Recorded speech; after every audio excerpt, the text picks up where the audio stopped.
दिल्ली की नई मुख्यमंत्री रेखा गुप्ता के लिए सीएम पद की राह आसान नहीं थी। ऐसे में हर कोई ये जानना चाह रहा है कि आखिर ऐसा क्या हुआ कि कई दिग्गजों को किनारे कर रेखा गुप्ता को सीएम बनाया गया। दूसरी ओर दिल्ली की नई मुख्यमंत्री रेखा गुप्ता ने बड़ा ऐलान कर दिया है। उन्होंने कहा कि महिलाओं को दी जाने वाली 2500 रुपए की पहली किस्त 8 मार्च तक ट्रांसफर कर दी जाएगी। दिल्ली विधानसभा चुनाव में बीजेपी ने 70 में से 48 सीटों पर जीत दर्ज की है। चुनाव के दौरान ही बीजेपी ने अपने मैनिफेस्टो में वादा किया था कि दिल्ली की महिलाओं को 2500 रुपए की मासिक सहायता राशि दी जाएगी। शपथ ग्रहण से पहले रेखा गुप्ता ने कहा कि 2500 रुपए की पहली किस्त 8 मार्च तक दिल्ली की महिलाओं के खातों में ट्रांसफर कर दी जाएगी। हम अपने सभी वादों को पूरा करेंगे, जिसमें महिलाओं को दी जाने वाली सहायता राशि भी शामिल है। बता दें कि 8 मार्च को अंतर्राष्ट्रीय महिला दिवस है। वहीं रेखा गुप्ता ने शपथ ग्रहण से पहले ये भी साफ कर दिया कि वे केजरीवाल द्वारा तैयार कराए गए शीश महल में नहीं रहेंगी।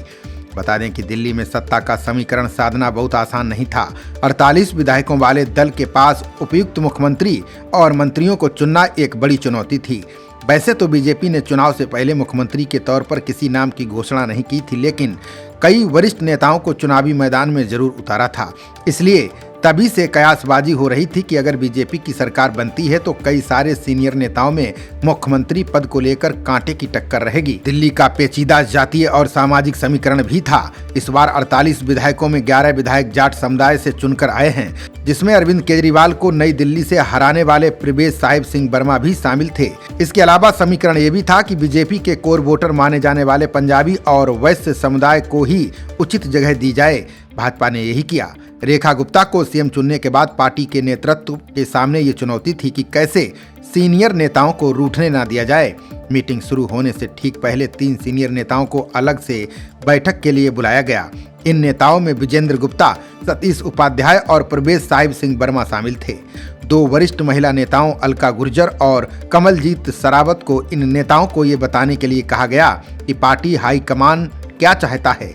10 मिनट चली बैठक के बाद इन्हीं सीनियर नेताओं को ये जिम्मेदारी सौंपी गई कि वो रेखा गुप्ता का बतौर मुख्यमंत्री नाम प्रस्तावित करें। दिल्ली के मुख्यमंत्री पद के लिए रेखा गुप्ता के नाम की घोषणा कर भाजपा ने आधी आबादी को साधने का प्रयास किया है। भाजपा को ऐसी उम्मीद है कि उसे रेखा गुप्ता को मुख्यमंत्री बनाने का सियासी फायदा मिलेगा। इस साल बिहार में विधानसभा चुनाव होने हैं। साल 2026 में असम, केरल, तमिलनाडु, पश्चिम बंगाल और पुडुचेरी में विधानसभा चुनाव होंगे। अब पूरे देश में चुनाव में एक ट्रेंड देखा जा रहा है कि महिलाएं आगे बढ़ चढ़कर वोट कर रही हैं। वे जिस भी पार्टी को ज्यादा वोट करती हैं, उसके बहुमत पाने की संभावना बढ़ जाती है।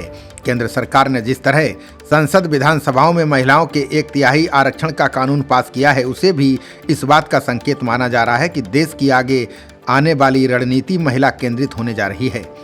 मुख्यमंत्री का नाम तय करने के बाद मंत्रियों के चेहरे तय करना भी चुनौती था। बिहार में चुनाव को देखते हुए 2 पूर्वांचल चेहरों को मंत्रिमंडल में जगह दी गई है। कपिल मिश्रा जहां ब्राह्मण और पूर्वांचल दोनों समुदायों का नेतृत्व करते हैं, वहीं पंकज कुमार सिंह पूर्वांचली ठाकुर हैं।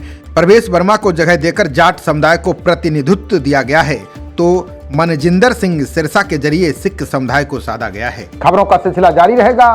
देखते रहिए जनप्रवाद। नमस्कार।